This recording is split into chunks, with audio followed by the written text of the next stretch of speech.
Welcome to P smart classroom.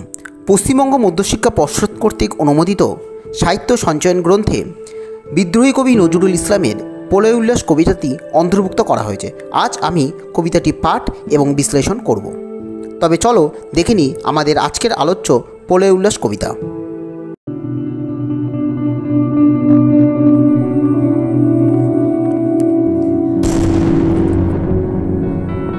তোরা সব জয়ধ্বনি কর, তোরা সব জয়ধ্বনি কর, ওই নতুনের কেতন ওরে কাল বৈশাখীর ঝড়।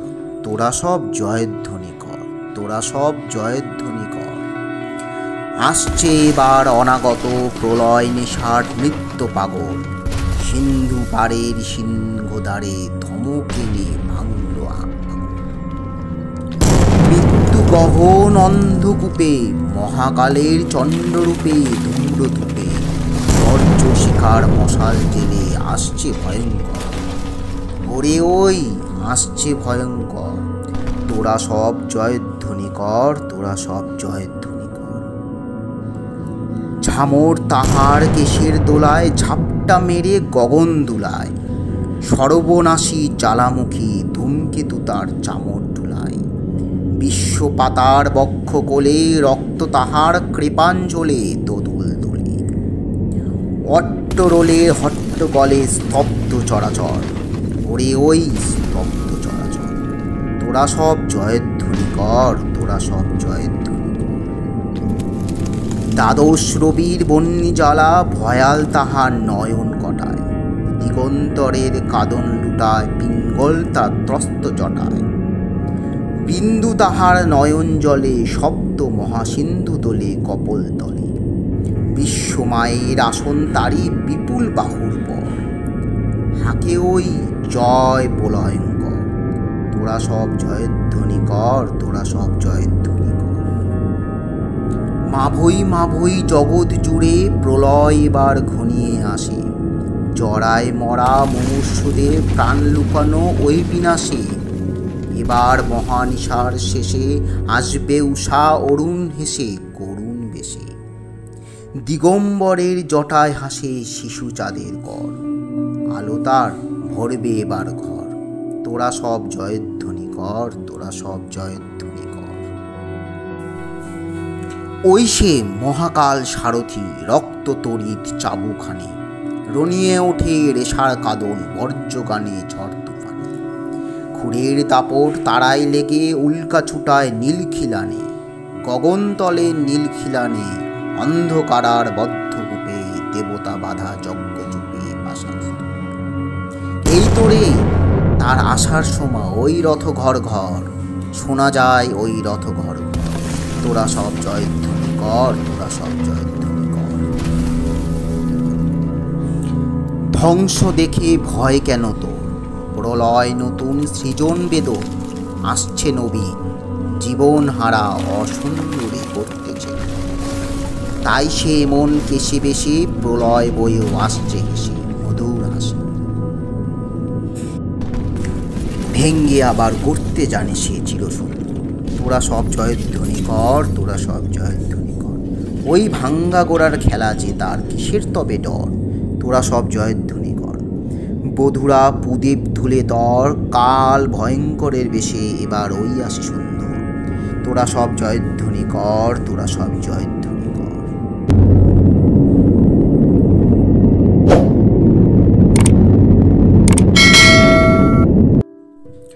বিশ শতকে বাংলা রবীন্দ্র কাব্যজগতে নজরুল ইসলামকে নিখিল বাংলার চারণ কবি বলা হয়।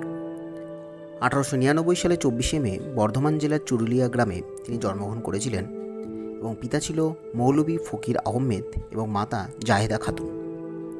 1919 খ্রিস্টাব্দে সওগাত পত্রিকায় প্রকাশিত হয় তার প্রথম গল্প বাউন্ডেলের আত্মকাহিনী। এছাড়া বঙ্গীয় মুসলমান সাহিত্য পত্রিকায় প্রথম মুক্তি কবিতা প্রকাশিত হয়। তার অন্যান্য কাব্যগ্রন্থগুলি ছিল অগ্নিবীণা, দোলনচাপা, ছায়ানট, বিষেরবাসী, ভাঙ্গার গান, সাম্যবাদী, পুবের হাওয়া, চিত্তনামা, সর্বহারা, ফণিমনসা, সিন্ধু হিন্দোল, জিঞ্জির, সঞ্চিতা, চক্রবাক, সন্ধ্যা, প্রলয়শিখা এবং ঝিঙ্গে ফুল। এছাড়া অনুবাদমূলক গ্রন্থ ছিল রুবায়েত ই হাফিজ, কাব্য আমপারা। উপন্যাস ছিল ভাদনহারা মৃত্যুক্ষুধা কুহেলিকা এবং প্রবন্ধ সংকলন ছিল রুদ্রমঙ্গল, দুর্দিনে যাত্রী এবং প্রলয়ঙ্কর। কাজী নজরুল ইসলামের আমাদের আলোচ্য প্রলয় উল্লাস কবিতাটি প্রবাসী পত্রিকাতে 1329 বঙ্গাব্দে প্রকাশিত হয় এবং পরবর্তীতে 1922 খ্রিস্টাব্দে প্রকাশিত অগ্নিবীণা কাব্যে প্রথম কবিতা রূপে প্রকাশিত হয়েছিল। এখন আমি প্রলয় উল্লাস কবিতাটির মোট গুরুত্বপূর্ণ 11টি প্রশ্ন নিয়ে আলোচনা করব। প্রথম প্যারায় প্রথম একটি লাইন রয়েছে, তোরা সব জয়ধ্বনি কর, তোরা সব জয়ধ্বনি কর। এই লাইনটিতে তোরা বলতে কবি নজরুল ইসলাম কার কথা বলেছেন? তোরা হলো এখানে পরাধীন ভারতবর্ষের কুসংস্কারচ্ছন্ন অচেতন অর্ধচেতন মানুষদের কথাই, সাধারণ মানুষদের কথাই বলেছেন। এখানে কেন কবি জয়ধ্বনি করতে বলেছেন? সমাজের অশুভ শক্তি দূর করে শুভ শক্তির আগমন ঘটাতে পারে একমাত্র তরুণ বিপ্লবীরাই। সে কারণে কবি বিপ্লবীদের আহ্বান করেছেন। একটি লাইন গুরুত্বপূর্ণ, ওই নতুনের কেতনরে কালবৈশাখীর ঝড়, তোরা সব জয়ধ্বনি কর। কবি নজরুল ইসলাম এখানে বলতে চেয়েছেন, রুদ্র নটরাজরূপী বিপ্লবী তরুণ সমাজ নতুন কেতন বা পতাকা উড়িয়ে প্রতিষ্ঠা করবে স্বাধীনতা, এটাই কবির আশা। পরাধীন ভারতের ইংরেজদের শাসন, শোষণ ও অত্যাচার, সামাজিক দুর্যোগকে বিদ্রোহী কবি কালবৈশাখীর ঝড় বলেছেন। যেমন ঝড়ের তাণ্ডবে পৃথিবীতে মহাপ্রলয় আসে, তেমনি তাদের তাণ্ডবে গোটা দেশ ধ্বংসের মধ্য দিয়ে আবার সৃষ্টি হয়ে উঠবে। অর্থাৎ পৃথিবীর বুকে নেমে আসবে শান্ত স্নিগ্ধ শীতল বালিধারা। আর ধ্বংসের মধ্যেই কবি নবসৃষ্টির ইঙ্গিত পেয়েছেন, তাই কবি নতুনের কেতন এই শব্দটি ব্যবহার করেছেন। দ্বিতীয় একটি লাইন রয়েছে, সিন্ধুপাড়ের সিংহদ্বারে ধমক এনে ভাঙল আগল। এই লাইনটিতে মধ্য দিয়ে কবি বলতে চেয়েছেন, দ্বীপান্তরের আন্দামানে ভারতীয় বিপ্লবীদের বন্দী করে রাখা হয়েছিল সেলুলার জেলে। সেই সেলুলার জেলের যে প্রধান ফটক অর্থাৎ দরজা, সেটাকেই ভাঙতে বলেছেন। অর্থাৎ স্বদেশচেতন কবি মহাদেবের রুদ্র ভয়ঙ্কর রূপে আড়ালে তরুণ বিপ্লবীদের বিভৎস স্বরূপকে তুলে ধরতে চেয়েছেন। কবি মনে করেন, প্রলয় নেশায় নিত্য পাগল এই বিপ্লবী প্রাণেরাই দেশের অরাজক পরিস্থিতি বিনাশ সাধন করতে পারবে। সিন্ধু পাড়ের সিংহদ্বারে আগল ভেঙে বন্দি বিপ্লবীদের মুক্তি দিতে শুধুমাত্র তারাই পারবে, এটাই কবি মনে করেছেন। এর সাথে আরেকটি লাইন রয়েছে গুরুত্বপূর্ণ, মৃত্যু গহন অন্ধকূপে মহাকালের চণ্ডরূপে ধূম্ররূপে বর্জ্যশিকার মশাল জেলে আসছে ভয়ঙ্কর। এই লাইনটির মধ্য দিয়ে কবি নজরুল ইসলাম বলেছেন, পরাধীনতার অন্ধকার যেন মৃত্যু কূপের মতন গহন এবং তার স্থবিরতাকে বিনাশ করতে পারে একমাত্র তরুণ বিপ্লবীরাই। অনাগত নিত্য পাগল ভয়ঙ্কর মূর্তি নিয়ে প্রলয় ঘটাতে এগিয়ে আসছে তারা। মৃত্যুগহন অন্ধকূপে বর্জ্যশিকার মশাল হাতে নিয়ে এই তরুণ বিপ্লবীরা সমস্ত বাধা বিপত্তি কাটিয়ে জগৎব্যাপী অন্ধকার দূর করে নতুন দিনের আলোর সূচনা করবে বলে কবির গভীর বিশ্বাস। এর পরের প্যারায় একটি গুরুত্বপূর্ণ লাইন রয়েছে, সর্বনাশী জ্বালামুখী ধূমকেতু তার চামর ডুলায় বিশ্বপাতার বক্ষকোলে। এখানে সর্বনাশী জ্বালামুখটি কী এবং ধূমকেতু কী? সর্বনাশী জ্বালামুখ বলতে যে জ্বালামুখ দিয়ে ক্রমাগত অগ্নি বিস্ফোরণ ঘটে, এবং এখানে ধূমকেতুকে অমঙ্গল সূচক হিসাবে ব্যবহার করেছেন কবি। কারণ কবি বলেছেন, ধূমকেতুর পুচ্ছে জ্বালা বা অগ্নিশিখা থাকে এবং সেটাকে জ্বালামুখ বলা হয়েছে। অর্থাৎ কবি বলতে চেয়েছেন, দেশের তরুণ প্রাণ বিপ্লবীরা শত বাধাকে উপেক্ষা করে স্বাধীন দেশ গড়ার লক্ষ্যে দুর্বার গতিতে এগিয়ে আসছে এবং তারা যেন মহাকালের রুদ্র চণ্ডরূপে রক্তক্ষয়ী সংগ্রামে অংশ নিতে চলেছেন, এটাই কবি মনে করেছেন। এরপরের একটি গুরুত্বপূর্ণ লাইন রয়েছে, দ্বাদশরূপীর বন্যী জ্বালা ভয়াল তাহার নয়ন কটায়, দিগন্তরের কাদন লুটায় বিন্দু তাহার নয়ন জলে, সপ্ত মহাসিন্ধু দোলে কপল তোলে। প্রথমে আমাদের এই দুটো শব্দ জানতে হবে। দ্বাদশরূপী, দ্বাদশ রবি বলতে এখানে কি বলা হচ্ছে? এখানে যে সমস্ত রবির কথা বলেছেন, ধাতা, মিত্র, অর্জমা, রুদ্র, বরুণ, সূর্য, ভগ, বিম্বসান, পূষা, সবিতা ত্বষ্টা এবং বিষ্ণু। সপ্ত মহাসিন্ধু বলতে এখানে যে মহাসিন্ধুর কথা বলা হয়েছে লবণ, ইক্ষুরস, সুরা, ঘৃত, ধোতি, ক্ষীর, সাধুদক, এই সমস্ত সমুদ্রের কথা কবি বলেছেন। অর্থাৎ এই লাইনটির মানে যদি আমরা বিশ্লেষণ করি তাহলে বুঝব, পরাধীন দেশের অত্যাচারিত মানুষ ও স্বদেশভূমির অবমাননায় লেখক ব্যথিত হয়েছেন। তাই তিনি কাল ভয়ঙ্করের বেশে রুদ্ররূপী তরুণ বিপ্লবীকে আহ্বান করেছেন। মহাকালরূপী বিপ্লবীরা তাদের নয়ন কটায় দ্বাদশরূপীর অগ্নি প্রজ্বলিত করবে এবং বিশ্ব মানবের আর্তনাদের অশ্রুধারা সপ্ত মহাসিন্ধুতে প্রভাবিত হবে বলে কবির বিশ্বাস।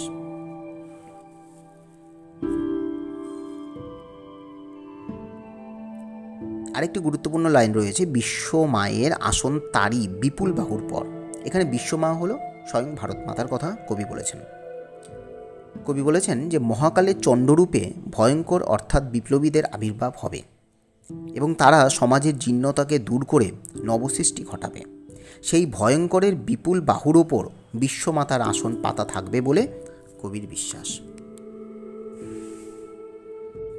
কবিতাটির চতুর্থ পংক্তিতে রয়েছে, মাভৈ মাভৈ জগৎ জুড়ে প্রলয় এবার ঘনিয়ে আসে, জরায় মরা মুমূর্ষুদের প্রাণ লুকানো ওই বিনাশে। এখানে মাভৈ মাভৈ শব্দটির অর্থ, যার অর্থ হচ্ছে ভয় না করে এগিয়ে যাওয়া, কোনো কিছু ভয় না করে একটা নির্দিষ্ট জীবনের মন্ত্রে এগিয়ে যাওয়া। এখানে কবি বলেছেন যে ভয় না করে জীবনে এগিয়ে যাওয়ার মন্ত্র উচ্চারণ করে বিজয় পতাকা উড়ানোর জন্য মনে সাহস সঞ্চার করবে বা করার কথা বলেছেন, যাতে মহাপ্রলয়ের শেষে স্বাধীনতার সূর্য উদ্ভাসিত হবে একদিন, সেটাই কবি মনে করেন। আরেকটি লাইন রয়েছে, দিগম্বরে জটায় হাসে শিশু চাঁদের কর। এখানে আমরা জানি দিগম্বর বলতে কবি মহাকাল অর্থাৎ মহাদেবের মতন শক্তিশালী তরুণ বিপ্লবীদের কথাই বলতে চেয়েছেন। এই লাইনটিতে কবি বলতে চেয়েছেন যে মহাদেবের ললাটে থাকে একটি অর্ধচাঁদ, অর্ধচন্দ্র, এবং সেই চাঁদের সঙ্গে শিশু চাঁদের কথা তুলনা করেছেন। কারণ কবি জানেন এখানে রুদ্ররূপী মহাদেব আসলে তরুণ বিপ্লবীরাই। এখানে তারাই হচ্ছে দেশের পথপ্রদর্শক, তারাই অন্ধকারের মধ্যে সঠিক পথে দেশকে নিয়ে যেতে পারবে এবং নব দিগন্তে সূর্য উদয় তাদের দ্বারাই সম্ভব হবে এবং শিশু চাঁদের আলোর সেই আলোটা গোটা ভারতে ছড়িয়ে পড়বে বলে কবি মনে করেছেন। আরেকটি লাইন রয়েছে, এবার মহানিশার শেষে আসবে উষা অরুণ হেসে করুণ বেশে। কবি নজরুল বলেছেন, পরাধীনতা শৃঙ্খলা সমগ্র ভারতবর্ষে অশিক্ষা, কুশিক্ষা, স্থবিরতা ও জীর্ণতাগ্রস্ত হয়ে পড়েছে সমাজ ব্যবস্থা। সেই সময়কেই কবি মহানিশা বলেছেন, যেই সময় সমাজ দুর্বিপাকে পড়ে অশিক্ষার অন্ধকারে নিমজ্জিত হয়েছিল।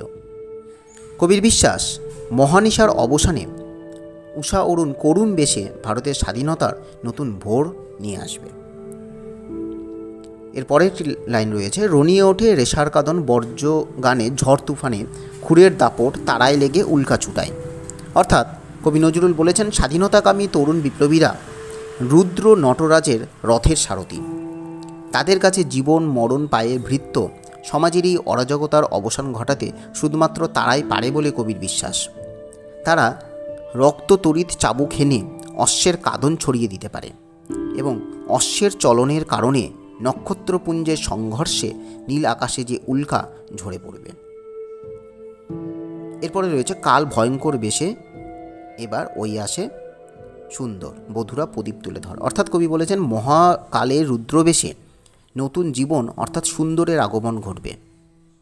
জীর্ণ লোকাচার, প্রচলিত জড়তা, দাসত্ব এসবে পঙ্গু সমাজ ব্যবস্থাটাকে নতুন আলো দেখাতে পারবে এই তরুণপ্রাণ বিপ্লবীরাই। তাই কবি ভয়ঙ্কর সুন্দর অর্থাৎ তরুণ বিপ্লবীদের প্রদীপ জ্বালিয়ে বরণ করে নিতে বলেছেন বধূদের। আজকে আমি কবিতাটির এই কয়েকটি গুরুত্বপূর্ণ লাইন নিয়ে আলোচনা করলাম। এরপরে কারোর কোনো প্রশ্ন থাকলে অবশ্যই কমেন্ট বক্সে কমেন্ট করে জানাও। আর ভিডিওটি ভালো লাগলে অবশ্যই লাইক, শেয়ার এবং সাবস্ক্রাইব করে দেবেন।